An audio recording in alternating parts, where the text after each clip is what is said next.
Alors vous vous demandez sûrement comment les magiciens font leur tour de magie.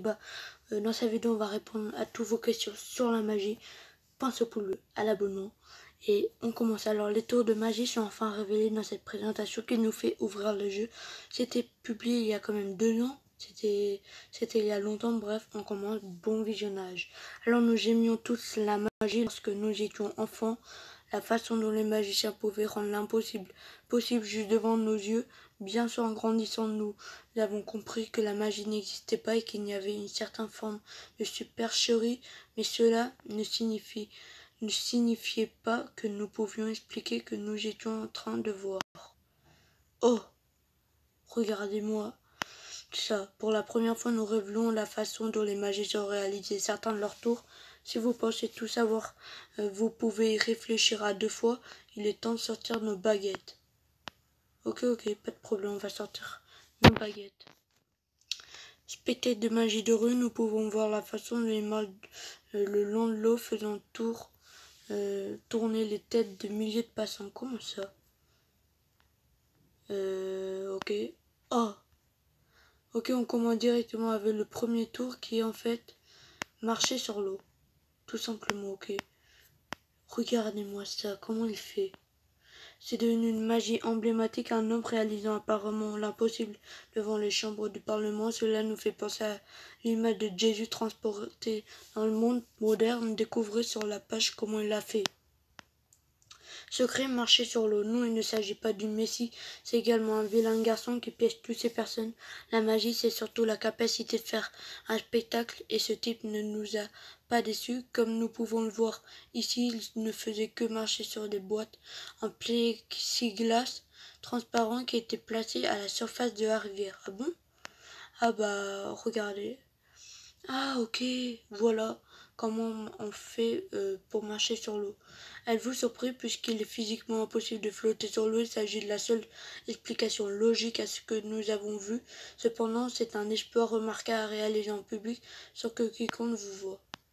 Ah, c'est un numéro de tour, l'homme en léviation. Toute personne ayant marché à proximité des lieux touristiques de Londres ou de New York a certainement vu une variante de ce tour quelque part en marchant dans la rue. Vous êtes frappé par cet homme qui semble flotter droit devant vous. Comment fait-il pour être assis là si confortablement? Comment ça? Mec, comment ils font ces tours de magie carrément? On va voir ça. Beaucoup de personnes s'arrêteront et regarderont pendant quelques minutes et prendront même le photo avec l'homme.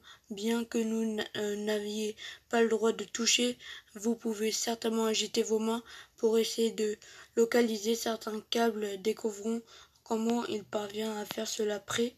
Ouais. Secret, l'homme en léviation. En réalité, l'homme est assis sur un réseau compliqué de systèmes de support connectés. Comme nous pouvons le voir, quelqu'un a dessiné ce qui semble être le réseau que celui-ci utilise pour s'asseoir dans les airs. On va voir ça. Oh, c'est chaud ce tour de magie. Tout est connecté, l'homme se repose simplement sur un siège qui est connecté à un poteau par sa manche. Cela donne une impression de léviation alors qu'il est simplement assis sur une chaise. On parle d'un écran de fumée. En effet, avez-vous déjà vu cela auparavant? Non, jamais.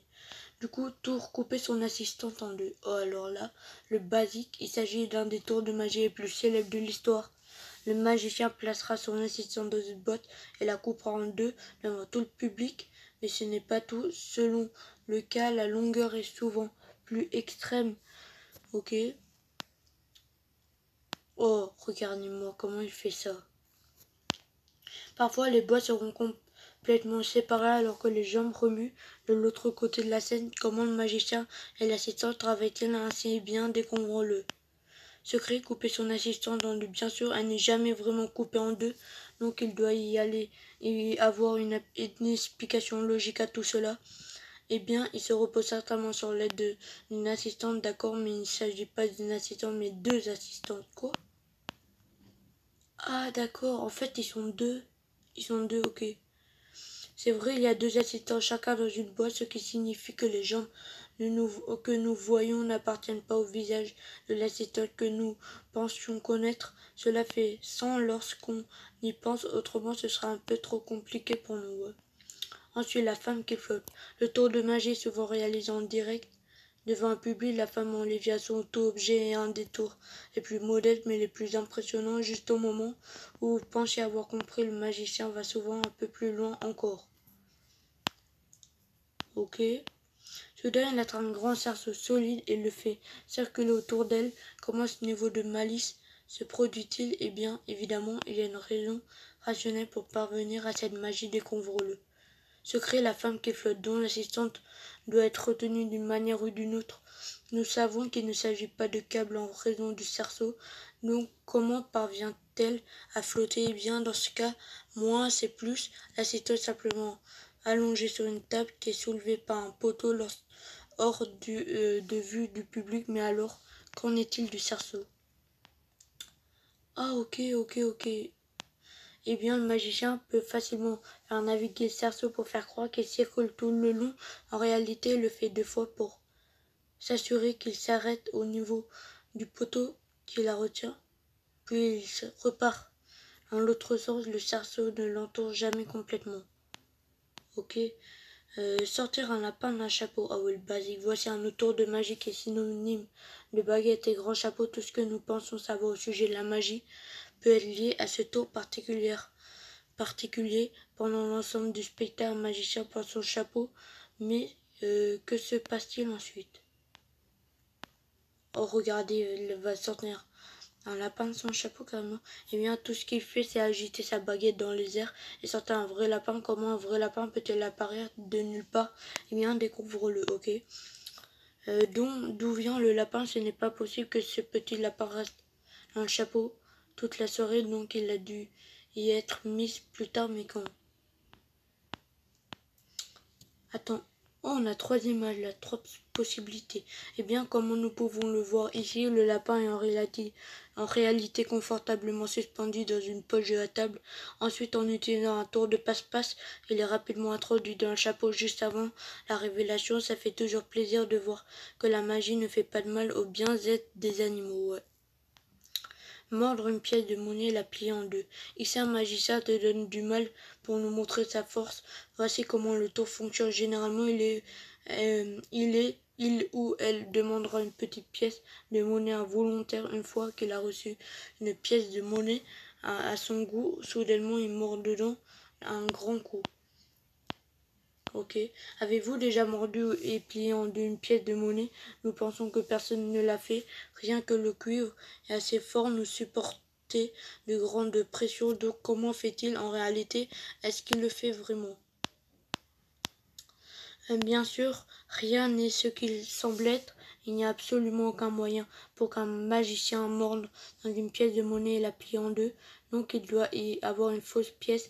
Ces pièces s'achètent facilement dans un magasin de magie, ok? Du coup, c'est une fausse pièce. Mais comment fait-il pour que l'on croie qu'il s'agit de cette donnée par un volontaire? Eh bien, c'est un tour de passe-passe. Comme nous l'avons dit, la magie, c'est également l'aspect de la performance.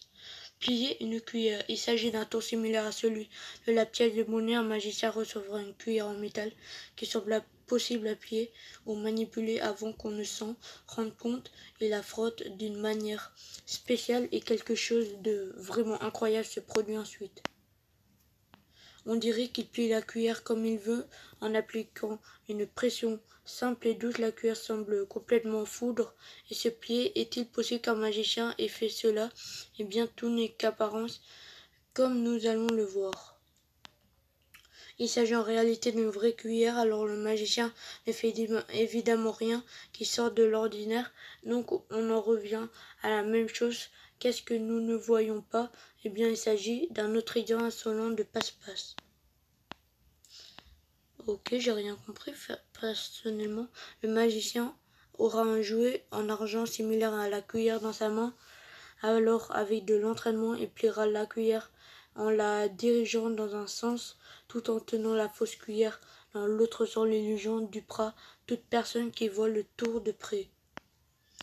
Ok, le zigzag. Le zigzag est un tour de magie intéressant, car il s'agit d'une légère variation de concept de couper quelqu'un en 2, bien que l'assistant ne soit pas complètement séparé.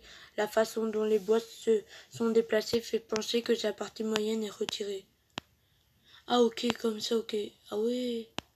Il s'agit d'un tour célèbre pour les émissions en direct où le public peut voir le magicien se déplacer, faire pivoter les boîtes avec une mise en scène, mais se pourrait-il qu'elle soit découpée comme ça? Bien sûr que nous regardons de plus près. Ok, ok. Ah ouais, carrément.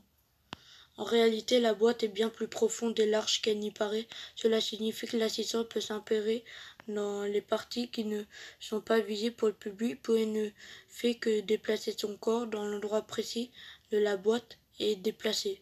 Ok. Du coup, avaler une épée. Celui-ci n'est pas pour les âmes sensées. Un magicien de la rue ou sur scène ramasse une longue épée dure et semblera l'avaler en entier d'un coup. Oh.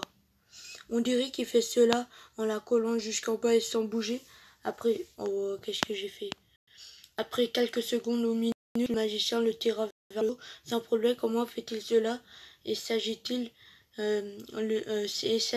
d'un tour que nous pouvons apprendre afin de le montrer à nos amis? Voyons comment on fait. Ok, du coup le secret, eh bien il s'avère que ce n'est pas du tout un tour en réalité, c'est vraiment réel et réalisé après des mois d'entraînement minutieux. L'épée est placée le long de la gorge après que le magicien se positionne de façon idéale. Quoi? Attendez, en vrai ça il n'y a pas de secret, c'est vraiment réel.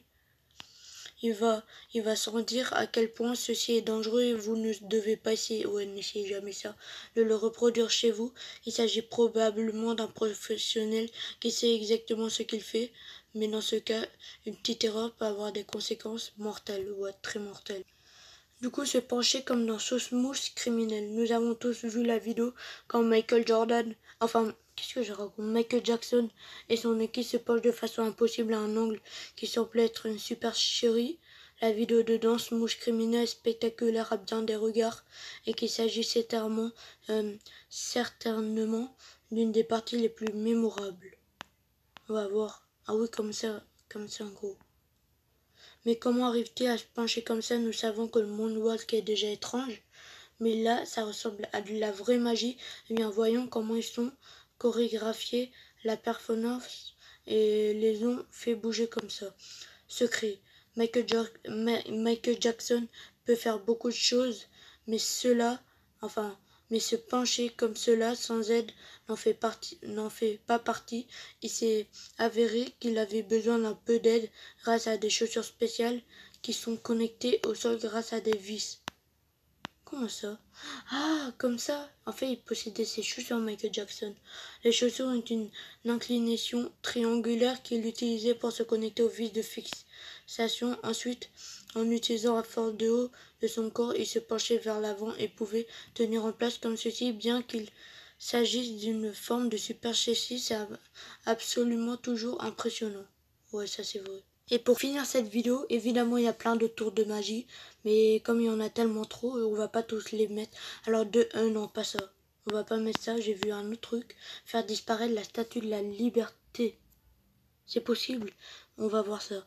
Alors celui-ci semble absolument impossible et un tour célèbre réalisé par David Copperfield, dans lequel il fait asseoir tout un public devant un des plus célèbres points de repère de l'Amérique, puis, après l'avoir brièvement recouvert, il fait disparaître toute la statue. Oh, regardez comme ça. Il s'agit d'un des exemples les plus célèbres de disparition de quelque chose en raison de la véritable popularité de la statue. Nous nous doutons qu'il ait eu la permission de l'enlever de son emplacement, voyons comment il a fait. Faire disparaître la statue de la liberté, le secret. Il s'avère que Copperfield n'a jamais déplacé la statue, il a déplacé tout le public. Le public et l'équipe de tournage n'avaient aucune idée qu'il était assis sur un mobilier. Lady Susan, pendant que le rideau se levait, le public s'est mis à tourner. Comment ça? Ok. Ah ouais. Au bout de quelques minutes, le public s'était tourné lentement vers un emplacement où la statue était tout simplement hors de vue, ainsi alors qu'il avait l'air d'avoir déplacé la statue de la liberté, il les avait juste déplacés à la place. Ok, je pense qu'on va s'arrêter avec la vidéo car il y a beaucoup trop de tours de magie. etc. Du coup, je pense pas qu'on va tout mettre dans la vidéo. J'espère qu'elle vous a plu. Si c'est le cas, n'hésitez pas à mettre un maximum de pouces bleus. N'hésitez pas à vous abonner à la chaîne, cliquez sur la cloche de notification pour qu'on attende enfin les 1000 abonnés. Et moi, je vous dis, c'était The Boy Gaming. Et ciao tout le monde. Bon, ok.